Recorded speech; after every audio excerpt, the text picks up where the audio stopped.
Some mornings, before the sun has fully decided what kind of day it wants to be, I like to sit by the window with a warm mug between my hands and just listen. The house is quiet at that hour. The air is gentle, and in that soft stillness, the body speaks. Sometimes it speaks in a whisper, sometimes in a sigh, and sometimes in the creak of a knee that has carried us faithfully for decades. Have you ever noticed how mornings feel quieter as we grow older? It's not just the sound of the neighborhood, it's the rhythm of our own bones, the memories in our muscles, the way our hearts ask for kindness now more than they used to. There's a tenderness in that. There's also a wisdom. Because the older we get, the more clearly we can hear when something inside is asking for a change. I have met so many good people who wake up feeling heavy, as if they'd never really slept. They rub their shoulders and wonder why those joints argue with them before breakfast. They try to stretch, but the tightness clings. They take a walk and the body warms, but the stiffness remains like a guest that won't take a hint. Do you ever find yourself missing those simple days when your body felt lighter and your mind felt quick as a bird? We all do. And as we enter the later seasons of our lives, we start to look for gentle ways, real, human ways, to put the fire out where it has burned too long. You know, inflammation gets talked about so often that the word starts to lose meaning, like a road sign you pass every day. But inflammation is the body's alarm bell. It rings to get our attention, to say, something here needs care. The trouble is, when that bell keeps ringing week after week, year after year, it stops protecting us and starts wearing us down. Isn't it interesting how stress doesn't shout, it whispers? It shows up in the morning when you feel puffy for no reason, or when your hands don't want to close around the lid of the jar. It shows up as fog behind the eyes, a small trip over a word you should have remembered, or a nap that does not refresh. Many folks very wisely turn to familiar helpers. Turmeric, ginger, and green tea have earned their place in countless kitchens, and for good reason. They are faithful friends. But here is a gentle twist I want to share. If the foundation of your inner balance is tilting, even the best visitors in the world cannot build a steady house. The truth is, the fats that make up our cells, every tiny cell in the heart, the brain, the skin, the joints, decide how calm or cranky our tissues feel. Picture each cell as a small home with flexible walls. When those walls are built with the right materials, messages flow easily and life moves without friction. When the walls are made with the wrong blend, everything becomes a little stiff, a little stuck, a little sore. Now, this next part is simple, and simplicity is a gift. The body loves a balance between two families of fats. One family cools the system and quiets the alarm. The other family, when it comes in gentle amounts, helps us heal cuts and fight off illness. The problem is we are living in a time when the second family shows up to the party with far too many relatives and stays late. I won't bury you in science. Let me say it plain.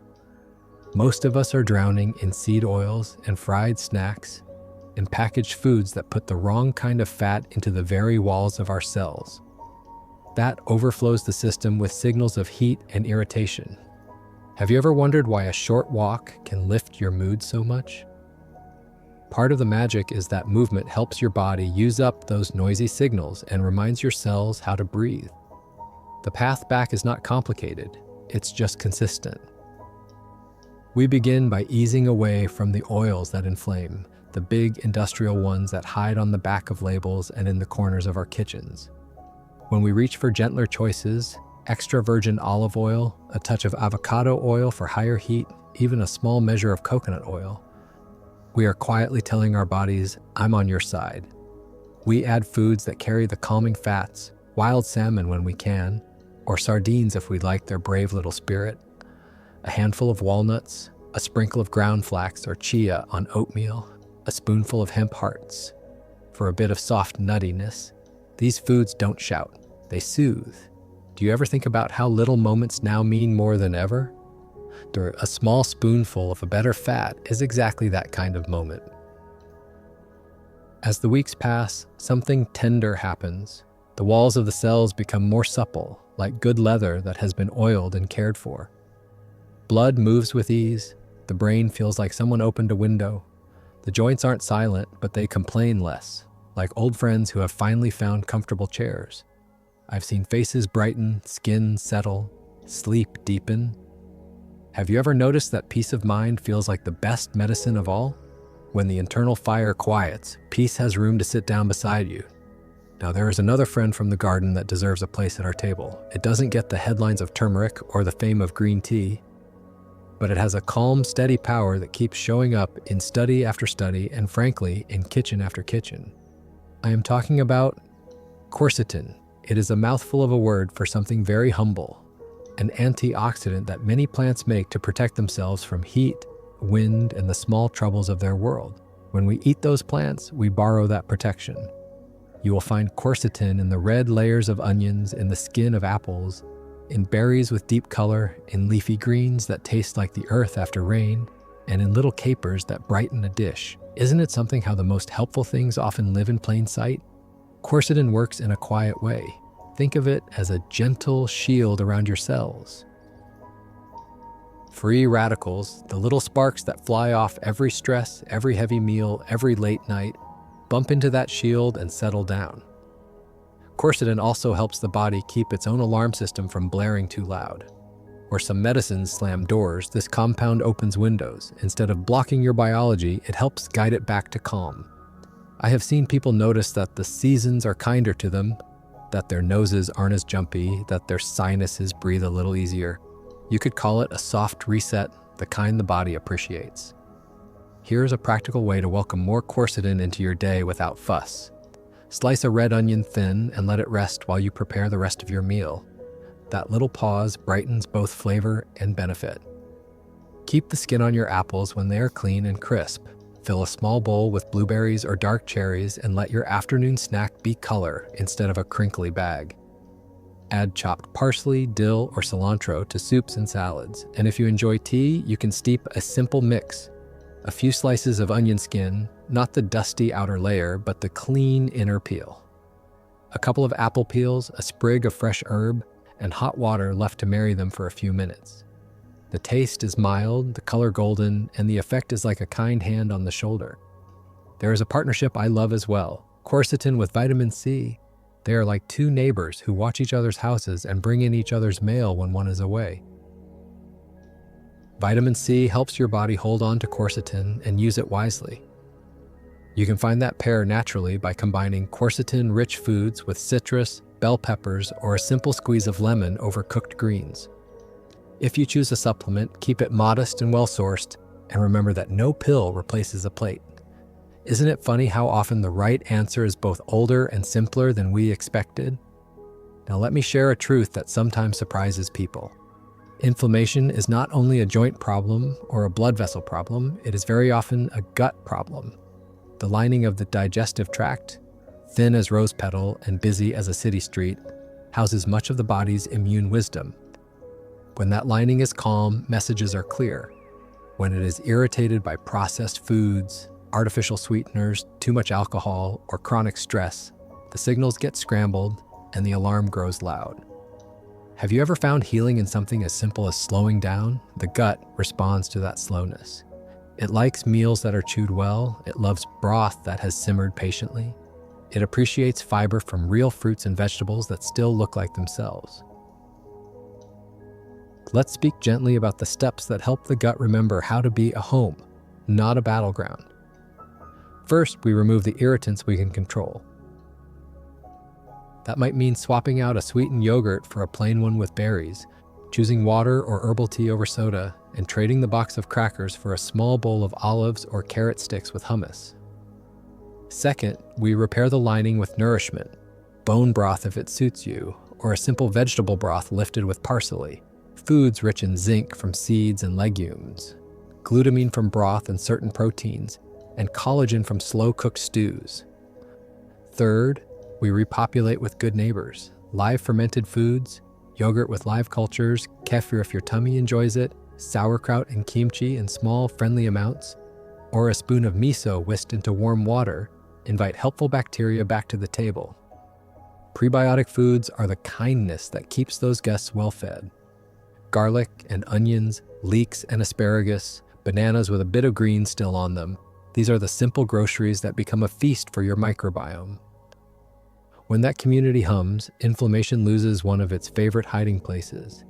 The body digests with less drama, nutrients are absorbed like they used to be, and the mind, that faithful partner perched above the neck, gets quieter.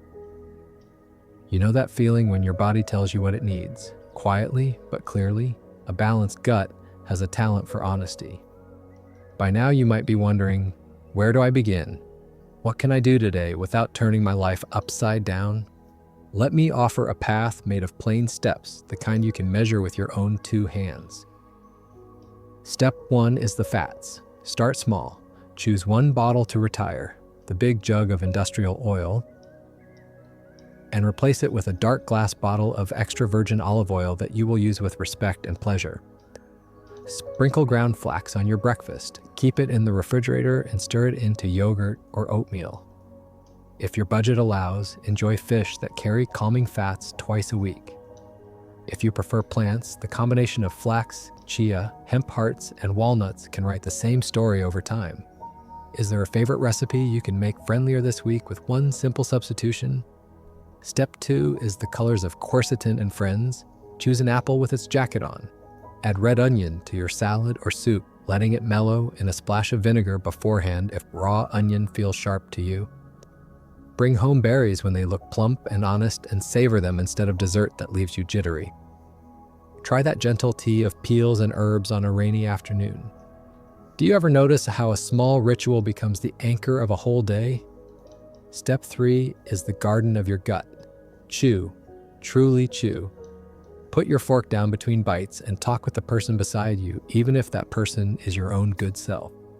Add 1 fermented food in a portion that feels kind. Cook something slow once a week, a pot of soup, beans with onion and bay leaf, a stew that makes the house smell like family. Isn't it something how a home-cooked meal tastes like care from the inside out?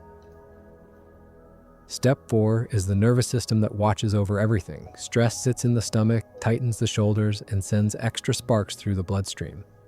A short walk, especially after a meal, teaches the body to soften.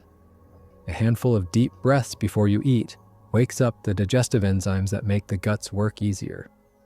A glass of water, sipped regularly, keeps the protective lining of the intestines comfortable. And of course, sleep. It may not always come easily, but preparing for it gently, dimming lights, turning off the screens, letting the day land, prepares the body to repair. Isn't it interesting how good sleep can make life feel new again? One more step, almost too simple to mention: gratitude. It changes the chemistry inside us in ways we are only beginning to measure. A quiet thank you to your knees for carrying you to the mailbox. A nod to your heart for beating through every hard day. A smile to your lungs for the breath they take now and now and now. Do you ever feel how gratitude makes the body less guarded, more ready to heal? Now, there are a few gentle myths worth setting down. The first is the idea that more is always better. When it comes to supplements, more is often just more. The body prefers balance. If you choose an omega-3 supplement, look for one that is clean and transparent about its source. If you choose a quercetin supplement, consider one paired with vitamin C or a small amount of bromelain, and take it with meals unless directed otherwise. Replace, do not pile. The plate matters more than the pill. The second myth is that change must be dramatic to count. In truth, the body loves modest, steady shifts. Add something kind, remove something harsh, repeat. You will be surprised how different you feel after a handful of weeks lived in that spirit. A third myth is that aging is only decline. Aging is also refinement. It is knowing what matters and letting go of what does not. It is the courage to say, I deserve to feel as well as I can, and then to take the ordinary steps that bring that feeling closer each season. Have you ever noticed how wisdom walks in after the noise leaves the room? In many ways, the plan we have been talking about is simply wisdom applied to breakfast, lunch, and dinner. If you want a small picture to carry with you, imagine your body as a garden. The soil is your gut, the pathways are your blood vessels, the flowers are your thoughts, and the weather is your hormones and immune messengers. When you water with calm fats, seed with quercetin's shade, and pull the weeds of processed oils and sneaky sugars, the garden changes. Not overnight, not in a burst, but surely. A little less ache when you stand, A little more patience in your breath, a clearer afternoon, a kinder evening. Isn't it funny how healing often looks like ordinary life done with care? From time to time, check in with yourself. Ask, how do I feel after this meal? Notice which foods leave you light and which leave you heavy. Keep a small notebook if that helps. Let your body be your guide. It has been with you from your first steps and knows you better than any chart. Have you ever wondered how much wisdom your body has gathered just by living with you all these years? If you share a home with someone, invite them into this gentle plan. Cook together once a week. Make the tea and split it into 2 cups. Walk after dinner and point out the moon. Healing rarely happens in isolation, and a good companion can turn discipline into pleasure. If you live alone, remember you are not truly alone. Your community is larger than your address. A neighbor, a friend, a library, a simple class at the community center, they all count. Sometimes the best medicine is a conversation that reminds you of your place in the world. For those moments when pain speaks louder, be kind to yourself. Rest when you must, move when you can. If something worries you, call your clinician. Partnership with a trusted professional is part of wise aging, but also trust that many of your daily choices are already healing you. Every time you reach for olive oil instead of a jug of seed oil, you vote for your future joints. Every time you choose berries over a pastry, you vote for your future brain. Every time you pause to breathe before you eat, you vote for your future gut. Those votes add up, they always have. Let me circle back to where we began, the quiet of morning. Tomorrow, when you hold your mug and listen, notice the small improvements. Maybe your fingers feel a touch looser. Maybe your shoulders sit a little lower. Maybe your mind feels less cluttered, like a drawer you finally tidied. Have you ever felt proud of yourself for a change no one else could see? That private pride is a good sign. It tells you that your body is grateful. I am not promising a perfect life. None of us were promised that. What I'm offering is a way of living that respects the way the body wants to heal. Balance your fats so your cells can relax. Invite quercetin-rich foods to your table so your tissues feel protected. Tend your gut like a garden and feed it with patience. Walk, breathe, drink water, sleep with intention. And keep your heart soft, because kindness, toward yourself most of all, has a way of lowering the flame of inflammation in places science can measure and places it cannot. Isn't it remarkable how little steps can make an old body feel young in spirit? Some days the difference is subtle, but it is there. A steadier mood, an easier laugh, a calmer night. Have you ever noticed that when your body feels safe, your life feels bigger? That is what we are building together. Not a miracle, not a promise carved in stone, but a daily practice of care that honors what your years have taught you. So here is my wish for you. May your mornings come with a sense of possibility. May your afternoons carry a clear mind, and may your evenings settle like a soft quilt over a tired day. Keep a small bowl of walnuts by the chair where you read. Keep apples in a basket where you can see their shine. Keep onions and herbs ready to become soup, salad, or tea. Let your kitchen be a place where healing is ordinary and delicious. And when you feel the urge to rush, remember the garden, remember the window, remember the body that has brought you this far and wants to carry you farther. Have you ever noticed how when you treat your body like a friend, it treats you like one in return? That is the quiet miracle of consistent care. It is not about perfection, it is about presence. You show up for yourself, and with time, your body meets you there. I believe in that. I have seen it too many times not to. And I believe in you, your patience, your good sense, your capacity to listen to the wisdom that has been growing in you all along. Take what is helpful from these words and leave the rest. Choose one step today and one step tomorrow. Let them stack like stones along a path that feels steady underfoot. If you forget for a while, begin again. Nothing is lost. Your cells are listening, your heart is listening, your life is listening. May the days ahead taste a little fresher, move a little easier, and hold a little more light. The stash, and when you lift your mug in the morning and look out at whatever the weather has decided, take a breath and remember, your body is on your side. It always has been. And with a little daily kindness, balanced fats, a touch of quercetin, a calm and well-fed gut, you are giving it exactly what it has been asking for all along. Don't forget to subscribe to the channel, turn on the notification bell, and share this video with your friends so they can learn something useful for their health too.